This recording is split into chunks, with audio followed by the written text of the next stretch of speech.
ನಮಸ್ಕಾರ. ಎಸ್ ನ್ಯೂಸ್ಗೆ ಸ್ವಾಗತ. ನಾನು ಎಸ್ ದೇವೇಂದ್ರಗೌಡ. ಇಂದಿನ ಮುಖ್ಯಾಂಶಗಳು. ಸಿಂಧನೂರು ತಾಲೂಕಾಡಳಿತದಿಂದ ಸರ್ವಜ್ಞ ಜಯಂತಿ ಆಚರಣೆ ಹಾಗೂ ಕ್ಯಾಲೆಂಡರ್ ಬಿಡುಗಡೆ. ವಿದ್ಯಾರ್ಥಿಗಳು ಸಿಕ್ಕ ಅವಕಾಶ ಸದುಪಯೋಗ ಮಾಡಿಕೊಳ್ಳಬೇಕು. DYSP Chandrashekhar G. ಬೆಳ್ಳಿಗನೂರು ಕಲುಷಿತ ನೀರು ಸೇವನೆ, ವಾಂತಿ ಭೇದಿ, ಅಧಿಕಾರಿಗಳ ವಿರುದ್ಧ ಗ್ರಾಮಸ್ಥರ ಆಕ್ರೋಶ. ಕಾರ್ಯನಿರತ ಪತ್ರಕರ್ತರ ಸಂಘದ ಕಚೇರಿಗೆ ವನಸಿರಿಯಿಂದ ಹೂಕುಂಡಲಗಳು ಕೊಡುಗೆ. Gorebal doctor B R. ಅಂಬೇಡ್ಕರ್ ವಸತಿ ಶಾಲೆಯ 10ನೇ ತರಗತಿ ವಿದ್ಯಾರ್ಥಿಗಳ ಬೀಳ್ಕೊಡುಗೆ ಸಮಾರಂಭ.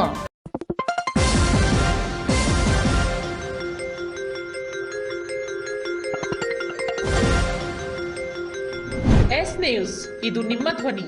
ವಾರ್ತೆಗಳ ವಿವರ. ನಗರದ ತಹಸೀಲ್ ಕಾರ್ಯಾಲಯದಲ್ಲಿ ಸರ್ವಜ್ಞ ಅವರ 506ನೇ ಜಯಂತಿಯನ್ನು ಆಚರಣೆ ಮಾಡಲಾಯಿತು. ಈ ಸಂದರ್ಭದಲ್ಲಿ ಸರ್ವಜ್ಞ ಅವರ ಭಾವಚಿತ್ರವುಳ್ಳ ಕ್ಯಾಲೆಂಡರ್ ಬಿಡುಗಡೆ ಮಾಡಲಾಯಿತು. ಈ ಕಾರ್ಯಕ್ರಮದಲ್ಲಿ ಭಾಗವಹಿಸಿ ಮಾತನಾಡಿದ ವಕೀಲರಾದ ನಿರುಪಾದಪ್ಪ ಗುಡಿಯಾಳ ಅವರು, ಭಾಷೆ, ಕುಲ, ಗೋತ್ರ, ಭೌಗೋಳಿಕತೆಗೂ ಮೀರಿ ಕಂಡದ್ದನ್ನು ಕಂಡ ಹಾಗೆ ಲೋಕಸತ್ಯವನ್ನು ಸಾರದವರು ಮಂಡೆ ಬೋಳಿಸಿಕೊಂಡು ತುಂಡುಗಂಬಳೆ ಹೊದೆದು ಹಿಂಡನ್ನಗಲಿದ ಗಜದಂತೆ ಸುತ್ತಿದವರು ಭ್ರಷ್ಟಾಚಾರವನ್ನು ಹೇಗೆ ಒಡೆದೋಡಿಸುವ ಬಗ್ಗೆ ತಮ್ಮ ತ್ರಿಪದಿಯಲ್ಲಿ ಹೇಳಿದ್ದಾರೆ. ನಮ್ಮಿಂದಲೇ ಎಲ್ಲ ಎನ್ನುವವರನ್ನು ಖಂಡಿಸಿದ್ದಾರೆ ಎಂದು ಸರ್ವಜ್ಞ ಅವರ ವಿಚಾರಗಳ ಕುರಿತು ಹೇಳುತ್ತಾ, ಇವತ್ತಿನ ಕುಂಬಾರರ ಬದುಕಿನ ಚಿತ್ರಣವನ್ನು ಅನಾವರಣಗೊಳಿಸುತ್ತಾ, ಸಂವಿಧಾನದ ಆಶೋತ್ತರಗಳು ಅವರಿಗೆ ಸಿಗುತ್ತಿವೆಯೇ, ಬೇಕಾದರೆ ಏನು ಮಾಡಬೇಕು ಎನ್ನುವುದರ ಕುರಿತು ಹೇಳಿದರು. ಈ ಸಂದರ್ಭದಲ್ಲಿ ಎಂ ದೊಡ್ಡ ಬಸವರಾಜ್, ತಹಶೀಲ್ದಾರ್ ಅರುಣಕುಮಾರ್ ದೇಸಾಯಿ, ಪಂಪನಗೌಡ ಬಾದರ್ಲಿ, ಸೋಮನಗೌಡ ಬಾದರ್ಲಿ, ದೊಡ್ಡನಗೌಡ, ಎಚ್.ಎನ್. ಬಡಿಗೇರ್, ಕಾಜಿ ಮಲ್ಲಿಕ್, ರವಿಕುಮಾರ್ ಪನ್ನೂರ್ ಸೇರಿದಂತೆ ಸಮಾಜದ ಮುಖಂಡರು ಇದ್ದರು. ಎಂಥ ವ್ಯಕ್ತಿತ್ವ ಸರ್ವಜ್ಞ ಬಂದಿದೆ. ಒಂದೇ ಮಾತು ಹೇಳ್ತಾನೆ, ಕಚ್ಚೆ ಕೈವಾಯಿಗಳು ತನ್ನಿಚ್ಛೆಯಲ್ಲಿದ್ದರೆ ಅಚ್ಚುತ್ತನಪ್ಪ ಅಜನಪ್ಪ ಲೋಕದ ನಿಚ್ಚಂತನಪ್ಪ ಸರ್ವಜ್ಞ ಅಂತ ಹೇಳ್ತಾರೆ. ಭ್ರಷ್ಟಾಚಾರವನ್ನು ಹೆಂಗ ಒಡೆದೋಡಿಸ್ಬೇಕೆಂಬುದು ಒಂದೇ ವಿಚಾರದಲ್ಲಿ 3 ತ್ರಿಪದಿಯಲ್ಲಿ ಹೇಳ್ಯಾರ. ಇವೆಲ್ಲಗಳನ್ನು ಖಂಡಿಸ್ಯಾರ ಈ ಸರ್ವಜ್ಞ ಮೂರ್ತಿಗಳು. ನಿತ್ಯ ನಿಯಮಗಳೇಕೆ, ಮಧ್ಯ ಪೂಜೆಗಳೇಕೆ, ನೆತ್ತಿ ಬೋಳೇಕೆ, ಜಡಿಯೇಕೆ, ಅರಿತು ನೆರೆ ಸತ್ಯ ಉಳ್ಳಂಗೆ ಸರ್ವಜ್ಞ ಅಂತಾನ. ನೀವು ಬೋಳ್ಸೋದು ಅದಕ್ಕಪ್ಪ, ಬಿಡೋದು ಅದಕ್ಕ. ಅಂದ್ರೆ ಸತ್ಯದ ಅರಿವು ತಿಳಿಲಾರದಂಥ ವ್ಯಕ್ತಿತ್ವವನ್ನು ನೀವು ಅನಾವರಣಗೊಳಿಸಲಿಕ್ಕೆ ಸತ್ಯವನ್ನೇ ತಿಳಿದಿಲ್ಲ ನೀವು. ಮತ್ತೆ ನಾವೆಲ್ಲರೂ ದೊಡ್ಡವರಂತೂ ಸಿಟ್ಟಿಗೆ ಇರ್ತಿರ್ತಾರೆ, ಒಬ್ಬ ಸಂತರಾದರು ಶಂಡಾದರೆ ಅಂತೆಲ್ಲ ವಿಚಾರಗಳನ್ನು ಈ ಸರ್ವಜ್ಞ ಆ ಕಾಲದಲ್ಲಿ 17-16 ಶತಮಾನದಲ್ಲಿ ಸರ್ವಜ್ಞ ಕವಿಯಿಂದ ಆತನ ಆರಾಧನೆ ಮಾಡ್ತು. ಈಗಿರ್ತಕ್ಕಂಥ ಕುಂಬಾರರ ಬದುಕಿ ಹಂಗಾಗಿ ಸಂವಿಧಾನದ ಆಶೋತ್ತರಗಳಿಗೆ ಸ್ಪಂದನೆ ಸಿಗಕತ್ತೈತೆ. ಅವ್ರಿಗೆ ಹೊಲ ಇದ್ದಾವ, ಜಮೀನುಗಳಿದ್ದಾವ. ಅವರೆಲ್ಲರೂ ಅತ್ಯಂತ ಕಟ್ಟಕಡೆಯ ವ್ಯಕ್ತಿಗಳು. ಅವ್ರ ಬದುಕಿ ಹೆಂಗೆ ನಡೆಸ್ಬೇಕು? ನಮ್ಮ ಸರ್ವಜ್ಞ ಹಂಗಿದ್ದ, ನಮ್ಮ ಕುಂಬಾರ ಗುಂಡಯ್ಯ ಹಂಗಿದ್ದ, ನಮ್ಮ ಭಕ್ತ ಕುಂಬಾರ ಹಂಗಿದ್ದ. ಸರಿ, ಈಗೇನು ಸಂವಿಧಾನ ಆಶಯಗಳು ಯಥಾವತ್ತಾಗಿ ಅವರಿಗೆ ಸಿಗ್ತಾವ? ಅವರು ಮುಖ್ಯವಾಹಿನಿಗೆ ಬರಬೇಕಲ್ಲ. ಮೊದಲು ನೀವು ನಿಮ್ಮ ಕುಟುಂಬ ಖುಷಿಪಟ್ಟ ನಂತರ ಇತರರಿಗೆ ಖುಷಿ ಪಡಿಸಬೇಕು ಎಂದು ಡಿವೈಎಸ್ಪಿ ಚಂದ್ರಶೇಖರ್ ಜಿ ನಾಯಕ್ ಹೇಳಿದರು. ತಾವರಗೆರೆ ಹತ್ತಿರ ಇರುವ ಬುದ್ಧ ವಿಹಾರದಲ್ಲಿ ಹಮ್ಮಿಕೊಂಡಿದ್ದ ಸ್ಪರ್ಧಾತ್ಮಕ ಪರೀಕ್ಷೆಯ 10 ದಿನಗಳ ಉಚಿತ ತರಬೇತಿ ಶಿಬಿರದ ಸಮಾರೋಪ ಸಮಾರಂಭದಲ್ಲಿ ಭಾಗವಹಿಸಿ ಅವರು ಮಾತನಾಡಿದರು. ಉತ್ತಮ ಅಭ್ಯಾಸ ಮಾಡಿ ಸಮಾಜದಲ್ಲಿ ಉನ್ನತ ಸ್ಥಾನಮಾನಗಳನ್ನು ಪಡೆದರೆ ನಿಮ್ಮ ಪಾಲಕರಿಗೆ ಸಂತೋಷವಾಗುತ್ತದೆ. ಎಲ್ಲರಿಗೂ ಸಂತೋಷಪಡಿಸುವ ಬದಲು ನೀವು ಮೊದಲು ನಿಮ್ಮ ಕುಟುಂಬವನ್ನು ಸಂತೋಷಪಡಿಸಬೇಕು, ನಂತರ ಸಮಾಜವನ್ನು ಸಂತೋಷಪಡಿಸಬಹುದು ಎಂದರು. ವಿದ್ಯಾರ್ಥಿಗಳು ಸಿಕ್ಕ ಅವಕಾಶವನ್ನು ಸದುಪಯೋಗಪಡಿಸಿಕೊಂಡು ಸಮಾಜದಲ್ಲಿ ಗೌರವಯುತ ಸ್ಥಾನಮಾನಗಳನ್ನು ಪಡೆದುಕೊಳ್ಳಬೇಕು. ಆಗ ವಿದ್ಯೆ ಕಲಿಸಿದ ಶಾಲೆಗೆ, ಗುರುಗಳಿಗೆ, ಹೆತ್ತ ತಂದೆ ತಾಯಿಗಳಿಗೆ ಉತ್ತಮ ಹೆಸರು ಬರುತ್ತದೆ ಎಂದರು. ದುಶ್ಚಟಗಳಿಂದ ವಿದ್ಯಾರ್ಥಿಗಳು ದೂರ ಇದ್ದು ಶಿಸ್ತಿನಿಂದ ಅಭ್ಯಾಸ ಮಾಡಿದಾಗ ಕಲಿಯುವ ಮನೋಭಾವನೆ ಬರುತ್ತದೆ. ಪರೀಕ್ಷೆಯಲ್ಲಿ ಫೇಲಾದಾಗ ನಿರಾಶೆಯಾಗಬೇಡಿ, ಅದೇ ಅಂತಿಮ ಅಲ್ಲ, ಮುಂದೆ ಅವಕಾಶಗಳು ಬರುತ್ತವೆ. ನಿಮ್ಮ ನಿರ್ಧಾರ ಗುರಿ ಮುಟ್ಟುವ ತನಕ ಪ್ರಯತ್ನ ಪಡಬೇಕು ಎಂದರು.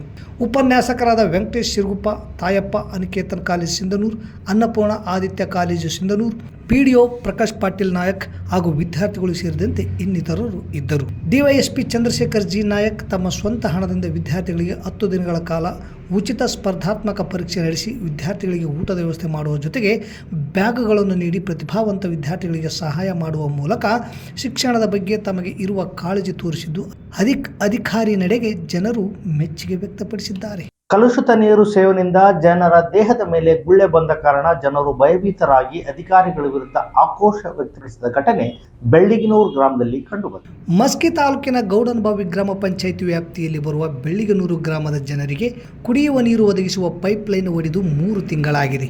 3 ತಿಂಗಳಿಂದಲೂ ಕಲುಷಿತ ನೀರು ಕುಡಿಯುತ್ತಿದ್ದು ಶುದ್ಧವಾದ ನೀರು ಪೂರೈಕೆ ಮಾಡುವಂತೆ PDO ಹಾಗೂ ತಾಲೂಕಾ ಪಂಚಾಯಿತಿ ಅಧಿಕಾರಿಗಳಿಗೆ ಮನವಿ ಮಾಡಿಕೊಂಡರು. ಯಾವುದೇ ಪ್ರಯೋಜನವಾಗಿಲ್ಲ ಎಂದು ಗ್ರಾಮಸ್ಥರು ಅಧಿಕಾರಿಗಳ ವಿರುದ್ಧ ಆಕ್ರೋಶ ವ್ಯಕ್ತಪಡಿಸಿದರು. ಗ್ರಾಮದ ಜನರಿಗೆ ಕುಡಿಯುವ ನೀರು ಒದಗಿಸುವ ಉದ್ದೇಶದಿಂದ ಹಾಕಿದ್ದ ಪೈಪ್ಲೈನ್ ಸ್ಮಶಾನದ ಮೂಲಕ ಹಾಯ್ದು ಹೋಗಿದ್ದು, ಈಗ ಪೈಪ್ಲೈನ್ ಹೊಡೆದು ಹೋಗಿ ಕಲುಷಿತ ನೀರು ಕುಡಿದು ಜನರ ಮೈ ಮೇಲೆ ಗುಳ್ಳೆಗಳು ಹಾಗೂ ತುರಿಕೆ, ಕಣ್ಣು ಉರಿ, ವಾಂತಿ, ಬೇದಿ ಸಹ ಪ್ರಕರಣಗಳು ಕಂಡುಬಂದಿವೆ. 3 ತಿಂಗಳಿಂದ ಕಲುಷಿತ ನೀರು ಕುಡಿದು ಜನರು ಹಲವು ರೋಗ ರುಜಿನಗಳಿಗೆ ತುತ್ತಾಗಿದ್ದು, ಮುಂದೆ ಜೀವಹಾನಿಯಾಗದಂತೆ ಅಧಿಕಾರಿಗಳು ಶುದ್ಧವಾದ ನೀರು ಪೂರೈಕೆ ಮಾಡಬೇಕು. ಇಲ್ಲದೆ ನಿರ್ಲಕ್ಷ್ಯ ಮಾಡಿದರೆ ನಮ್ಮ ಯಾವುದೇ ಜೀವಹಾನಿಯಾದರೆ ಸಂಬಂಧಿಸಿದ ಗೌಡನಬಾವಿ PDO ಹಾಗೂ ತಾಲೂಕಾ EO ನೇರ ಹೊಣೆಯಾಗಬೇಕಾಗುತ್ತದೆ. ಇದಕ್ಕೆ ಅವಕಾಶ ಕೊಡದೆ ತಕ್ಷಣ ಶುದ್ಧವಾದ ಕುಡಿಯುವ ನೀರು ಒದಗಿಸಬೇಕು. ನಿರ್ಲಕ್ಷ್ಯ ಮಾಡಿದ PDO ಮೇಲೆ ಕಾನೂನಿನ ಪ್ರಕಾರ ಕ್ರಮ ಕೈಗೊಳ್ಳುವಂತೆ ಜಿಲ್ಲಾಧಿಕಾರಿಗಳು, ಜಿಲ್ಲಾ ಪಂಚಾಯತ್ ಮುಖ್ಯ ಕಾರ್ಯನಿರ್ವಾಹಕ ಅಧಿಕಾರಿಗಳನ್ನು ಗ್ರಾಮಸ್ಥರು ಆಗ್ರಹಪಡಿಸಿದರು. ಇಂದು ಸ್ಥಳಕ್ಕೆ PDO ಗೀತಾ, JJM ಗುತ್ತಿಗೆದಾರ ಮೋಸಿನ್ ಬಳಗನೂರು, ಪೊಲೀಸರು ಬಂದು ಗ್ರಾಮಸ್ಥರ ಸಮಸ್ಯೆ ಆಲಿಸಿದರು. JJM ಸಂಪರ್ಕ ಕಲ್ಪಿಸುವ ಉದ್ದೇಶ ಇತ್ತು. ಈಗ ಗ್ರಾಮಸ್ಥರ JJMಗೆ ಸಂಪರ್ಕ ಮಾಡದೆ ಪ್ರತ್ಯೇಕ ಪೈಪ್ಲೈನ್ ಮಾಡುವಂತೆ ಗ್ರಾಮಸ್ಥರು ಹೇಳಿದ ಪ್ರಕಾರ 2 ದಿನಗಳಲ್ಲಿ ನೀರಿನ ಸಮಸ್ಯೆ ಬಗೆಹರಿಸುತ್ತೇವೆ. ಜನರು ಆರೋಪ ಮಾಡಿದಂತೆ ಯಾವುದೇ ವಾಂತಿ, ಬೇದಿ ಪ್ರಕರಣಗಳು ಕಂಡುಬಂದಿಲ್ಲ ಎಂದು PDO ಗೀತಾ ಸ್ಪಷ್ಟನೆ ನೀಡಿದರು. ಗ್ರಾಮದ ಮುಖಂಡರಾದ ವೆಂಕೋಬ್ ನಾಯಕ್, ಒಂದೇಲಪ್ಪ, ಚಾಂದು ಸಾಬ್ ಸೇರಿದಂತೆ ಇನ್ನಿತರರು ಇದ್ದರು. ಸಿಂಧನೂರು ತಾಲೂಕಾ ಕಾರ್ಯನಿರತ ಪತ್ರಕರ್ತರ ಸಂಘದ ಕಚೇರಿಗೆ ಶುಕ್ರವಾರ ವನಸಿರಿ ಸಂಸ್ಥಾಪಕರು ಹಾಗೂ ರಾಜ್ಯಾಧ್ಯಕ್ಷರಾದ ಅಮ್ರೇಗೌಡ ಮಲ್ಲಾಪುರ ಅವರು 13 ಹೂ ಕುಂಡಲಗಳನ್ನು ಸಂಘದ ಕಚೇರಿಗೆ ನೀಡುವ ಮೂಲಕ ಕಚೇರಿ ಅಂದವಾಗಿ ಕಾಣಿಸುವಂತೆ ಮಾಡಿದರು. ಈ ವೇಳೆ ಹಿರಿಯ ಪತ್ರಕರ್ತರು ಹಾಗೂ ಸಂಘದ ಮಾಜಿ ಅಧ್ಯಕ್ಷರಾದ DH ಕಂಬ್ಳಿಯವರು ಮಾತನಾಡಿ, ವನಸಿರಿ ಅಮರೇಗೌಡ ಮಲ್ಲಾಪುರ್ ಅವರು ಯಾರಾದರೂ ಸಸಿ ನೆಟ್ಟು ಪೋಷಿಸುತ್ತೇವೆ ಅಂದರೆ ಸಾಕು, ಅಂಥವರಿಗೆ ಸಸಿಗಳನ್ನು ತಲುಪಿಸುವ ಅತ್ಯಂತ ಜವಾಬ್ದಾರಿ ಕೆಲಸ ಮಾಡುತ್ತಾರೆ. ಅದರಂತೆ ನಮ್ಮ ಕಚೇರಿಗೂ ಸಹ ಇಂದು ಸಸಿಗಳ ಹೂವಿನ ಕುಂಡಲಗಳನ್ನು ಕೊಟ್ಟು ಈ ಕಚೇರಿಯ ಅಂದ ಚಂದಕ್ಕೆ ಅವರು ಕಾರಣರಾಗಿದ್ದಾರೆ ಎಂದು ತಿಳಿಸಿ ಅವರಿಗೆ ಧನ್ಯವಾದಗಳನ್ನು ತಿಳಿಸಿದರು. ಇದೇ ವೇಳೆ ತಾಲೂಕು ಕಾರ್ಯನಿರತ ಪತ್ರಕರ್ತರ ಸಂಘದ ಅಧ್ಯಕ್ಷ ಶರಣಪ್ಪ ಕೆ ಗೋನಾಳ್, ಹಿರಿಯ ಪತ್ರಕರ್ತರಾದ ಶ್ಯಾಮ್ ಕುಮಾರ್, ಅಮರೇಶ್ ಅಲಬನೂರ್, ಯಮನಪ್ಪ ಪವಾರ್, ಚಂದ್ರಶೇಖರ್ ಹೆರ್ದಿಹಾಳ್, ದುರ್ಗೇಶ್, ಚನ್ನಬಸವ ಕಟ್ಟಿಮನಿ, ವೀರೇಶ್ ಗಡ್ಡಿಮಾಳ್, ನವಾಬ್ ತುರ್ಬಿಹಾಳ್ ಇದ್ದರು. ಸಿಂಧನೂರು ತಾಲೂಕಿನ ಗೊರೆಬಾಳ್ ಗ್ರಾಮದ ಡಾಕ್ಟರ್ BR ಅಂಬೇಡ್ಕರ್ ವಸತಿ ಶಾಲೆಯಲ್ಲಿ ಇಂದು ಶಾಲಾ ವಾರ್ಷಿಕೋತ್ಸವ ಹಾಗೂ 10ನೇ ತರಗತಿ ವಿದ್ಯಾರ್ಥಿಗಳಿಗೆ ಬೀಳ್ಕೊಡುಗೆ ಕಾರ್ಯಕ್ರಮವನ್ನು ಭಾರತೀಶ್ ಕೆ ಮುಖೋಪಾಧ್ಯಾಯರು ಸರ್ಕಾರಿ ಪ್ರೌಢಶಾಲೆ ಕೋಳ್ಬಾಳ್ ಅವರು ಉದ್ಘಾಟಿಸಿ ವಿದ್ಯಾರ್ಥಿಗಳಿಗೆ ಗುರು ಶಿಷ್ಯ ಸಂಬಂಧದ ಕುರಿತು ಹೇಳಿದರು. ಬೆಳಗ್ಗೆ ಉದ್ಘಾಟನೆಗೊಂಡ ಕಾರ್ಯಕ್ರಮದಲ್ಲಿ ಪ್ರತಿಭಾವಂತ ಮಕ್ಕಳಿಗೆ ಹಾಗೂ ವೈದ್ಯಕೀಯ, ದಂತವೈದ್ಯಕೀಯ ಶಿಕ್ಷಣಕ್ಕೆ ಆಯ್ಕೆಯಾದ ಸಂಸ್ಥೆಯ ವಿದ್ಯಾರ್ಥಿಗಳಿಗೆ ಸನ್ಮಾನಿಸಲಾಯಿತು. ಸಂಸ್ಥೆಯ ವಿದ್ಯಾರ್ಥಿಗಳಿಂದ ಭರತನಾಟ್ಯ, ಜಾನಪದ ನೃತ್ಯ, ಅನೇಕ ರೂಪಕ ನೃತ್ಯ ಪ್ರದರ್ಶನ ಹಾಗೂ ಕರಾಟೆಯ ವಿವಿಧ ಪಟುಗಳು ಪ್ರದರ್ಶನಗೊಂಡವು. ಕಾರ್ಯಕ್ರಮದಲ್ಲಿ ನಿಕಟಪೂರ್ವ CRPಗಳಾದ ಸಂತೋಷ್ ಕುಮಾರ್ ಹಾಗೂ ಗೊರೆಬಾಳ್ ವಲಯದ CRPಗಳಾದ ಗಂಗಾಧರ್ ಪೂಜಾರಿ ಮತ್ತು ಜಾಲಿಹಾಳ್ ವಸತಿ ಶಾಲೆಯ ಪ್ರಾಂಶುಪಾಲರಾದ ಬಸವರಾಜ್ ಇವರು ಮುಖ್ಯ ಅತಿಥಿಗಳಾಗಿ ಭಾಗವಹಿಸಿದ್ದರು. ಕಾರ್ಯಕ್ರಮದ ಅಧ್ಯಕ್ಷತೆಯನ್ನು ವಹಿಸಿಕೊಂಡಿದ್ದ ಕಾಳಿಂಗಪ್ಪ ಇವರು SSLC ವಿದ್ಯಾರ್ಥಿಗಳು ಪರೀಕ್ಷೆಯ ಭಯ ಮುಕ್ತರಾಗಿ ಅಭ್ಯಾಸ ಮಾಡಬೇಕು. ಉತ್ತಮ ಅಂಕ ಗಳಿಸಲು ಶಿಕ್ಷಕರು ಹೇಳುವ ಪಾಠ, ವಿಷಯ, ವಸ್ತುಗಳ ಕಡೆ ಗಮನ ಇರಲಿ. ಶ್ರದ್ಧೆ, ಸತತ ಪರಿಶ್ರಮವಿದ್ದರೆ ಯಶಸ್ಸು ನಿಮ್ಮದಾಗುತ್ತದೆ ಎಂದು ವಿದ್ಯಾರ್ಥಿಗಳಿಗೆ ಅಧ್ಯಕ್ಷೀಯ ನುಡಿಯಲ್ಲಿ ಕಿವಿಮಾತು ಹೇಳಿದರು. ಈ ಸಂದರ್ಭದಲ್ಲಿ ಸಂಸ್ಥೆಯ ಬೋಧಕ ಮತ್ತು ಬೋಧಕೇತರ ಸಿಬ್ಬಂದಿಗಳು, ವಿದ್ಯಾರ್ಥಿಗಳ ಪಾಲಕರು ಭಾಗವಹಿಸಿದ್ದರು. ಸಾರ್ವಜನಿಕರ ಗಮನವನ್ನು ಬೇರೆಡೆಗೆ ಸೆಳೆದು ನಗದು ಹಣ ಕಳ್ಳತನ ಮಾಡಿದ ಅಪರಾಧ ಪ್ರಕರಣಗಳಲ್ಲಿ ಆರೋಪಿತರ ಪತ್ತೆ ಹಚ್ಚಿ 2 ಅಂತಾರಾಜ್ಯದ ಕಳ್ಳರ ಬಂಧನ, ಕಳುವಾದ ನಗದು ಹಣ ವಶಪಡಿಸಿಕೊಳ್ಳುವಲ್ಲಿ ಸಿಂಧನೂರು ಉಪವಿಭಾಗದ ಪೊಲೀಸ್ ಠಾಣೆ ಪೊಲೀಸರು ಯಶಸ್ವಿಯಾಗಿದ್ದಾರೆ. ಈ ಕಾರ್ಯಾಚರಣೆಯನ್ನು SP ರಾಯಚೂರು ಶ್ಲಾಘನೆ ಮಾಡಿರುತ್ತಾರೆ. ಅರುಣಾಂಶುಗಿರಿ IPS, SP Raichur SJ Kumaraswamy ಹೆಚ್ಚುವರಿ SP 1 ಹಾಗೂ ರಾಯಚೂರು ಹರೀಶ್ G ಹೆಚ್ಚುವರಿ SP 2 ಅವರ ಮಾರ್ಗದರ್ಶನದಲ್ಲಿ DYSP ಚಂದ್ರಶೇಖರ್ G ಸಿಂಧನೂರು ಅವರ ನೇತೃತ್ವದಲ್ಲಿ ಸಿಂಧನೂರು ನಗರ ಪೊಲೀಸ್ ಠಾಣೆಯ PI Veerareddy H, CPI Vinayaka, ಗ್ರಾಮೀಣ ವೃತ್ತದ ಮೋನೇಶ್ ರಾಠೋಡ್ ಹಾಗೂ ಸಿಬ್ಬಂದಿ ವರ್ಗದವರ ಪ್ರತ್ಯೇಕ ತಂಡಗಳನ್ನಾಗಿ ಮಾಡಿದ್ದು, ಈ ತಂಡಗಳು ಫೆಬ್ರವರಿ 18ರಂದು 2 ಆರೋಪಿತರನ್ನು ಕಳುವಾದ ನಗದು ಹಣದೊಂದಿಗೆ ಪತ್ತೆ ಹಚ್ಚುವಲ್ಲಿ ಯಶಸ್ವಿಯಾಗಿದ್ದಾರೆ. ಸಿಂಧನೂರು ಗ್ರಾಮೀಣ ಪೊಲೀಸ್ ಠಾಣೆಯಲ್ಲಿ ದಾಖಲಾದ ಪ್ರಕರಣಕ್ಕೆ ಸಂಬಂಧಿಸಿದಂತೆ ಗುಮ್ಮಡಿ ಸುರೇಶ್ 26 ವರ್ಷ, ಕೊಟ್ಟವಲಸ ವಿಜಯನಗರಂ AP ಮತ್ತು ರಾಹುಲ ಆನಂದ್ ಗೋಟ್ಲಂ 30 ವರ್ಷ, ಕೆ ಕೊಟ್ಟಪಡು ಗೊಟ್ಟಂ ಪತವಲಸ ವಿಶಾಖಪಟ್ಟಣಂ ಜಿಲ್ಲಾ ಆಂಧ್ರ ಪ್ರದೇಶ್ ಇವರನ್ನು ವಶಕ್ಕೆ ಪಡೆದು ಪ್ರಕರಣದಲ್ಲಿ ಕಳುವಾದ ನಗದು ಹಣ 3 ಲಕ್ಷ ಹಣ ಜಪ್ತಿ ಮಾಡಲಾಗಿದೆ. ನಗರ ಪೊಲೀಸ್ ಠಾಣೆಗೆ ಸಂಬಂಧಿಸಿದಂತೆ 2025ರ ಅಕ್ಟೋಬರ್ 28ರಂದು ಆರೋಪಿತನಾದ ಕುಂಚಾಲ್ ಚಿನ್ನ ತಂದೆ ಕುಂಚಾಲ್ ಬಾಬು ವಯಸ್ಸು 35 ವರ್ಷ, ಕಪ್ಪರಲಾತಪ್ಪ ಮಂಡಲಂಬೋಗಲ ಜಿನ್ನಲ್ಲೂರು, ಆಂಧ್ರ ಪ್ರದೇಶ ಈತ ಕಳ್ಳತನ ಮಾಡಿದ್ದು ನಗದು ಹಣವನ್ನು ತನ್ನ ಮನೆಯಲ್ಲಿಟ್ಟಿದ್ದು. ಪ್ರಕರಣದಲ್ಲಿ ಕಳವಾದ ನಗದು ಹಣ 48,54,000 ಪೈಕಿ 4,50,000 ರೂಪಾಯಿಗಳನ್ನು ಜಪ್ತಿ ಮಾಡಲಾಗಿದೆ. ಒಟ್ಟು 2 ಪ್ರಕರಣಗಳಲ್ಲಿ ನಗದು ಹಣ 7,50,000 ಜಪ್ತಿ ಮಾಡಿಕೊಂಡಿದ್ದು, ಈ ಕಾರ್ಯಾಚರಣೆಯನ್ನು ಎಸ್ಪಿ ರಾಯಚೂರು ಶ್ಲಾಘನೆ ವ್ಯಕ್ತಪಡಿಸಿದ್ದಾರೆ. ಇಲ್ಲಿಗೆ ವಾರ್ತಾ ಪ್ರಸಾರ ಮುಕ್ತಾಯವಾಯಿತು. ನಿರಂತರ ಸುದ್ದಿಗಾಗಿ ವೀಕ್ಷಿಸಿ ಎಸ್ ನ್ಯೂಸ್, ಇದು ನಿಮ್ಮ ಧ್ವನಿ. ನಮಸ್ಕಾರ.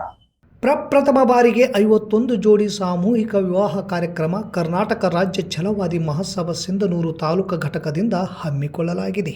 ತಥಾಗತ ಗೌತಮ್ ಬುದ್ಧರ 2570ನೇ ವರ್ಷದ ಜಯಂತಿ, ವಿಶ್ವಗುರು ಬಸವಣ್ಣನವರ 892ನೇ ಜಯಂತಿ, ವಿಶ್ವ ಮಾನವ ಮಹಾನ್ ಮಾನವತಾವಾದಿ ಭಾರತ ರತ್ನ ಸಂವಿಧಾನ ಶಿಲ್ಪಿ ಡಾಕ್ಟರ್ ಬಾಬಾ ಸಾಹೇಬ್ ಅಂಬೇಡ್ಕರ್ ಅವರ 135ನೇ ವರ್ಷದ ಜಯಂತಿಯ ಅಂಗವಾಗಿ ಏಪ್ರಿಲ್ 20ರಂದು ಸಿಂಧನೂರು ನಗರದ ಯಲ್ಲಮ್ಮದೇವಿ ದೇವಸ್ಥಾನದ ಹತ್ತಿರ ಇರುವ ಯಮನೂರಪ್ಪ ದರ್ಗಾದ ಆವರಣದಲ್ಲಿ ಪ್ರಪ್ರಥಮ ಬಾರಿಗೆ 51 ಜೋಡಿ ಸಾಮೂಹಿಕ ವಿವಾಹ ಕಾರ್ಯಕ್ರಮ ಕರ್ನಾಟಕ ರಾಜ್ಯ ಛಲವಾದಿ ಮಹಾಸಭಾದಿಂದ ಹಮ್ಮಿಕೊಳ್ಳಲಾಗಿದೆ. ವರನಿಗೆ 21 ವರ್ಷ, ವಧುವಿಗೆ 19 ವರ್ಷ ಕಡ್ಡಾಯ. ಬಾಲ್ಯ ವಿವಾಹ ಹಾಗೂ ಮರುಮದುವೆಗೆ ಅವಕಾಶವಿಲ್ಲ. ನೋಂದಣಿಗೆ ವಧುವರರ ಹಾಗೂ ತಂದೆ ತಾಯಿಗಳ ಆಧಾರ್ ಕಾರ್ಡ್ ಪ್ರತಿ, SC/ST ಪ್ರಮಾಣ ಪತ್ರ, ಶಾಲಾ ದೃಢೀಕರಣ ಪತ್ರ, ಇತ್ತೀಚಿನ 2 ಭಾವಚಿತ್ರಗಳು, ವೈದ್ಯರಿಂದ ಪಡೆದ ವಯಸ್ಸಿನ ಪ್ರಮಾಣ ಪತ್ರ ಸಲ್ಲಿಸಬೇಕು. ಪರಿಶಿಷ್ಟ ಜಾತಿ ಮತ್ತು ಪರಿಶಿಷ್ಟ ಪಂಗಡ ಜನಾಂಗದ ನವ ವಿವಾಹಿತರಿಗೆ ಸಮಾಜ ಕಲ್ಯಾಣ ಇಲಾಖೆಯಿಂದ ಬರುವ 50,000 ಪ್ರೋತ್ಸಾಹ ಧನವನ್ನು ನಮ್ಮ ತಾಲೂಕು ಸಮಿತಿ ವತಿಯಿಂದ ಒದಗಿಸಿಕೊಡಲಾಗುವುದು. ಎಲ್ಲ ದಾಖಲೆಗಳೊಂದಿಗೆ ಮಾರ್ಚ್ 30ರೊಳಗಾಗಿ ನೋಂದಾಯಿಸಿಕೊಳ್ಳಬೇಕು. ಹೆಚ್ಚಿನ ಮಾಹಿತಿಗಾಗಿ ವೀರೇಶ್ ಅಂಚಿನಾಳ್ಕೆ 8150978739, ಅಂಬಣ್ಣ ಮಲ್ಲಾಪುರ್ 7892044673, ಮಾರ್ಯಪ್ಪ ರಾಮತ್ನಾಳ್ 9972608686, ಕುಬೇರಪ್ಪ ಕೆ ಹೊಸಳ್ಳಿ 9740372141, ಶರಣಪ್ಪ ಸೋಮನಾಳ್ 8105790717 ಇವರನ್ನು ಸಂಪರ್ಕಿಸಬಹುದು.